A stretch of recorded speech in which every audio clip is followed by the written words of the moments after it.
filtrado y sin censura. Las últimas palabras del viejo Lin con Bukele antes de morir esta semana en una celda del penal de Zacatecoluca están sacudiendo a todo El Salvador. Se hizo justicia. Esa fue la frase que, según ha trascendido en las últimas horas, habría marcado el cierre de una historia que el país llevaba 30 años esperando ver terminar.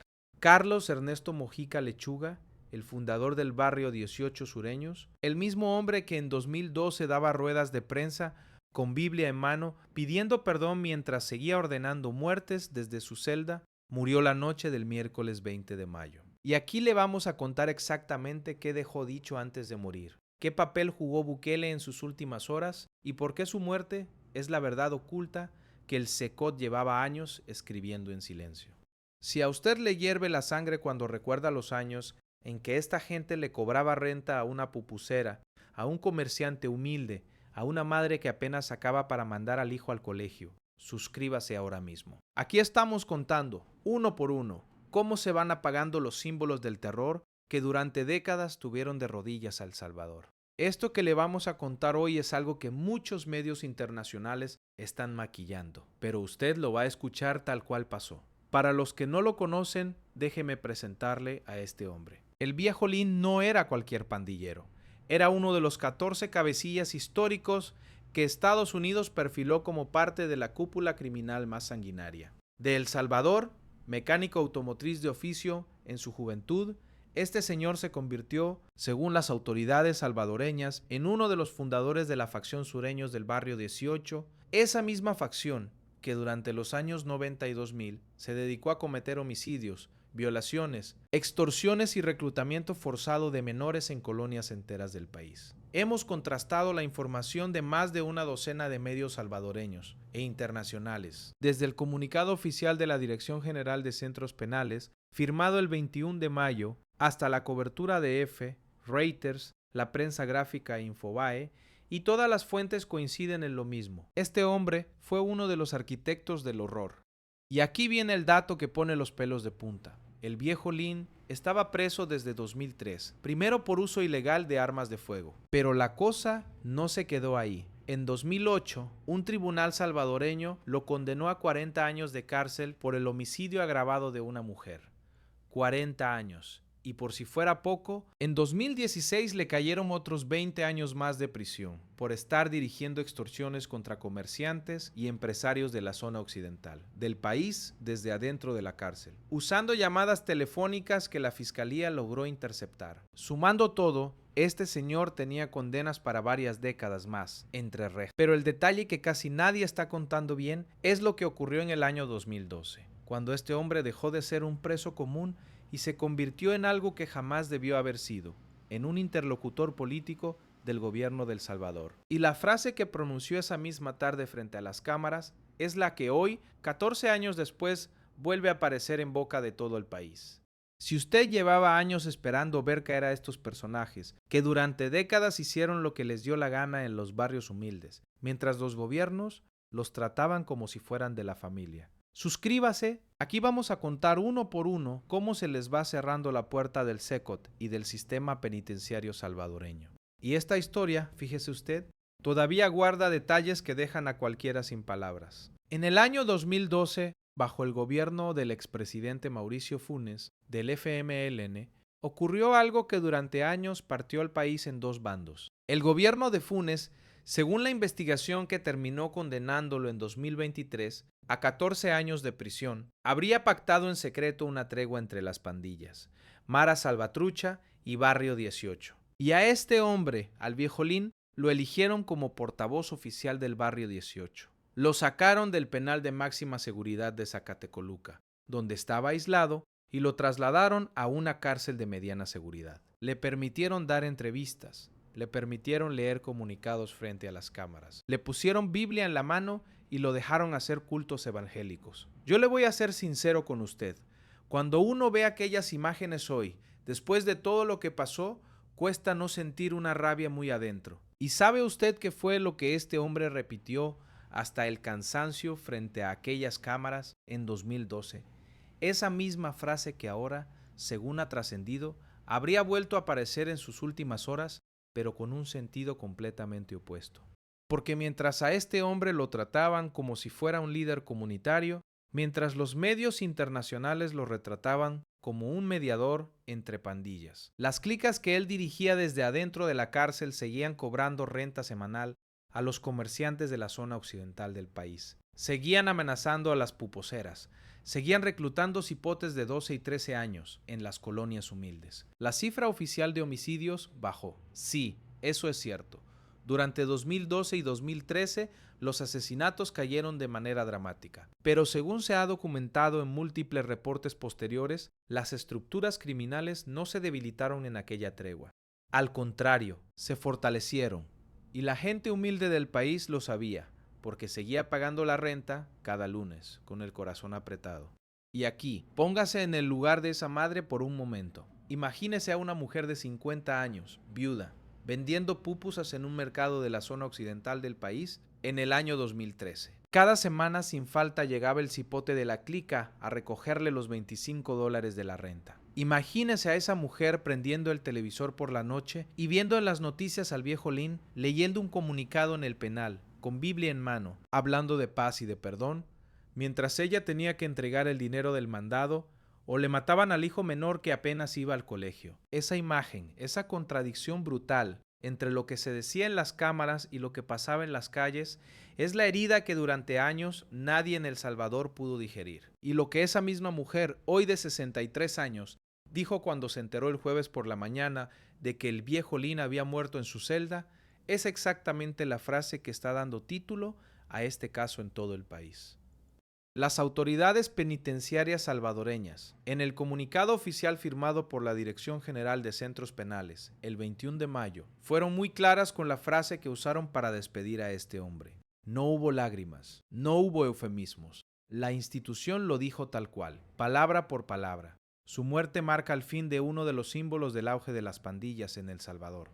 Esa fue la frase oficial del Estado salvadoreño, sin adornos, sin compasión, sin la mínima concesión sentimental que se le daba en otros tiempos. Y esa frase, fíjese usted, no es casual, es una declaración de principios del régimen que Bukele instauró desde marzo de 2022, cuando empezó el estado de excepción que cambió por completo el destino del país. Y usted se imagina lo que esa misma noche, según ha trascendido, habría ocurrido a puerta cerrada dentro del penal de Zacatecoluca antes de que el corazón del viejo Lin dejara de latir. Pero la historia del viejo Lin no termina con un comunicado oficial. Lo que ocurrió esa noche del 20 de mayo dentro de Zacatecoluca, las últimas horas de este hombre, lo que dijo, lo que pidió, lo que se le encontró encima cuando los guardias entraron a su celda, esa madrugada es algo que hasta ahora muy pocos medios han contado completo. Y hay un detalle más, mucho más grande, mucho más explosivo, que conecta directamente con otro nombre que cayó hace menos de 2 años.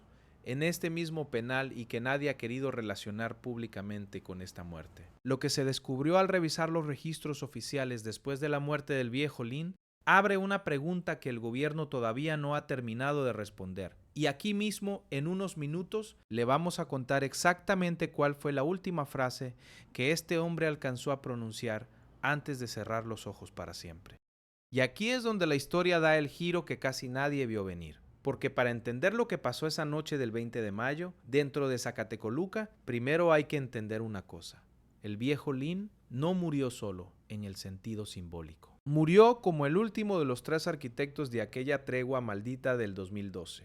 Los otros 2 ya habían caído antes que él, y eso, fíjese usted, es lo que casi ningún medio internacional está conectando. Estos días, la cadena de muertes que comenzó en 2024 y que termina ahora con el viejo Lin no es casualidad, es, según ha trascendido en las últimas horas, el cierre silencioso de una era completa. Y aquí le voy a explicar paso por paso cómo se fue tejiendo este final, que el país llevaba 14 años esperando ver. El primero en caer fue Saúl Antonio Turcios Ángel, alias el 13 de Teclas. Este nombre, para los que no lo conocen, era uno de los 14 cabecillas históricos de la Mara Salvatrucha, perfilados por el Departamento de Justicia de Estados Unidos en una acusación presentada en una corte de Nueva York. Era, junto con el viejo Lin, una de las piezas centrales de la tregua de 2012. Mientras el viejo Lin daba la cara por el barrio 18, el 13 de Teclas hacía lo propio por la Mara Salvatrucha. Los dos en el mismo penal, los dos con los mismos privilegios, los dos siendo tratados como interlocutores políticos por el gobierno de Funes. Pero el 30 de agosto de 2024, durante el conteo matutino de reclusos en el penal de máxima seguridad de Zacatecoluca, los guardias se dieron cuenta de que el 13 de Teclas no salía de su celda. Cuando entraron, lo encontraron muerto. Y según el reporte que publicó la prensa gráfica, las heridas que tenía eran las características de un apuñalamiento. Yo le voy a ser sincero con usted. Cuando uno lee esto por primera vez, cuesta procesarlo, porque estamos hablando de un hombre que había sido aislado durante meses, precisamente porque otros cabecillas de la Ranfla Nacional de la Mara Salvatrucha, todos recluidos en ese mismo penal, querían matarlo. Lo habían regresado al sector 6 del penal apenas días antes, porque según las versiones que circularon entonces, había resuelto sus diferencias con los otros líderes. Pero resulta que no las había resuelto. Y esa madrugada del 30 de agosto, alguien aprovechó el momento. ¿Y sabe usted qué fue lo que más sorprendió a los investigadores cuando empezaron a revisar el caso del 13 de Teclas? Que un año después de su muerte, el Registro Nacional de las Personas Naturales, el RMPM, todavía no había certificado oficialmente su fallecimiento, como si nunca hubiera existido, como si el Estado, con toda intención, hubiera decidido borrarlo sin dejar huella pública. Y aquí viene la pieza que cierra el cuadro completo. Porque mientras los dos cabecillas pandilleros se iban apagando dentro de Zacatecoluca, había un tercer nombre que también caía en silencio: Mauricio Funes, el expresidente que en 2012 había pactado en secreto la tregua que le dio a estos dos hombres el momento de gloria pública, que jamás debieron tener. Funes había sido condenado en mayo de 2023 a 14 años de cárcel por una corte penal salvadoreña, precisamente por los delitos cometidos en el marco de aquella tregua. Y en enero de 2025, según las versiones oficiales que han trascendido, Funes murió en Nicaragua, donde llevaba años refugiado huyendo de la justicia salvadoreña. Fíjese usted la coincidencia que hace temblar. Los tres hombres que se sentaron a pactar en secreto en 2012 están hoy bajo tierra. El expresidente que les dio la mano, el cabecilla de la Mara Salvatrucha que firmó por su pandilla, y ahora el viejo Lin que firmó por la suya, los tres muertos, y los tres murieron mientras Bukele estaba en el poder.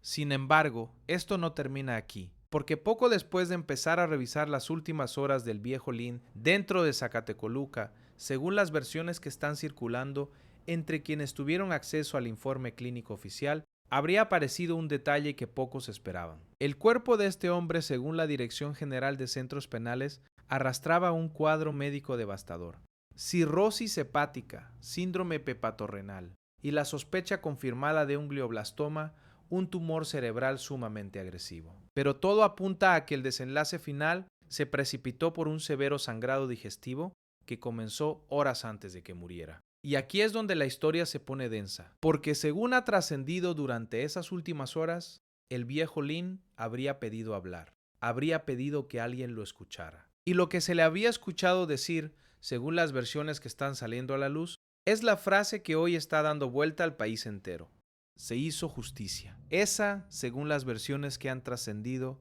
en las últimas horas, habría sido una de las frases que el viejo Lin alcanzó a pronunciar antes de cerrar los ojos para siempre.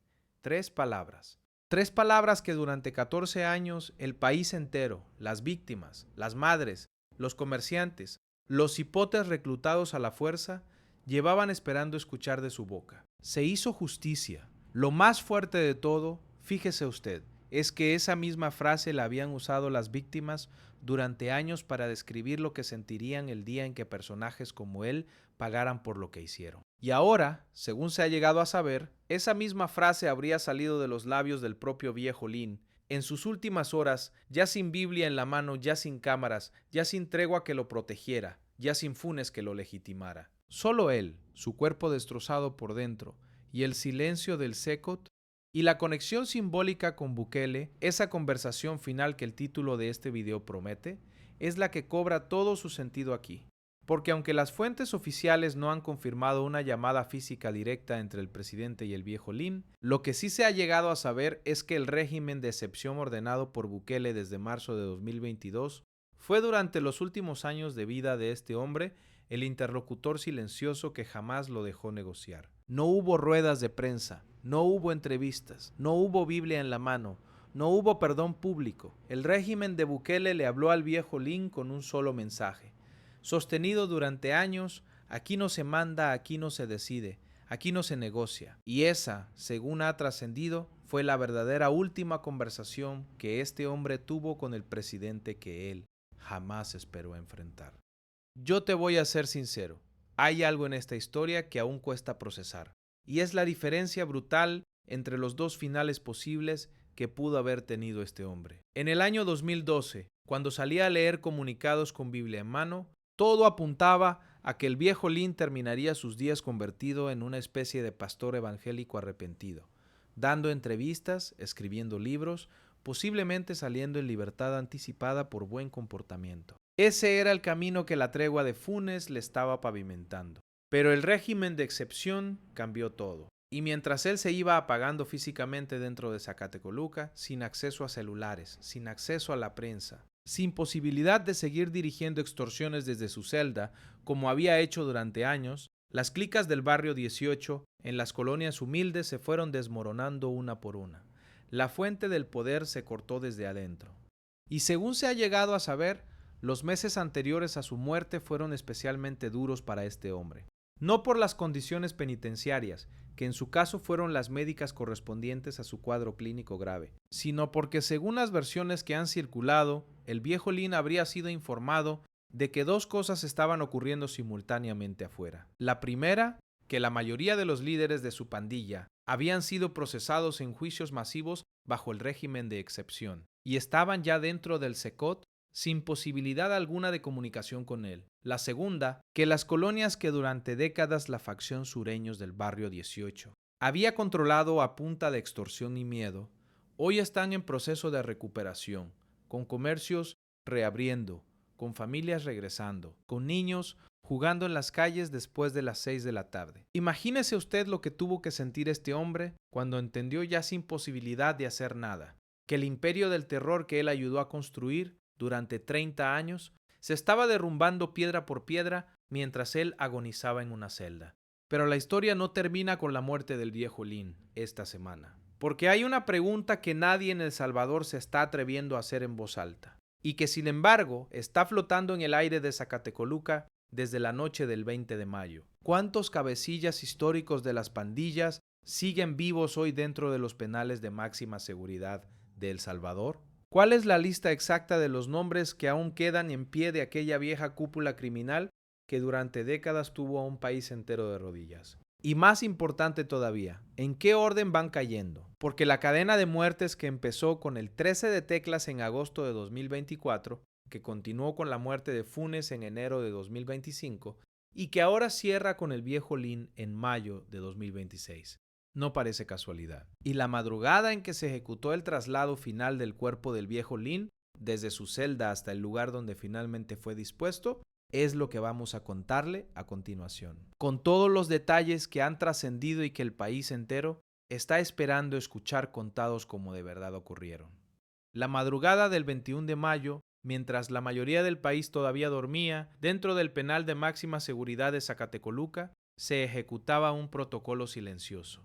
El cuerpo del viejo Lin, ya sin vida, había sido encontrado en su celda, horas antes. Y según las versiones que han trascendido, los guardias siguieron paso por paso el procedimiento establecido por la Dirección General de Centros Penales para los reos de máximo perfil criminal, fallecidos bajo custodia. Sin honores, sin ceremonia, sin avisos previos a la prensa, sin acceso de familiares al recinto. Solo el silencio frío de los pasillos del penal, donde durante años este hombre había dirigido extorsiones, ordenado homicidios y leído comunicados con Biblia en mano frente a las cámaras complacientes del gobierno de Funes.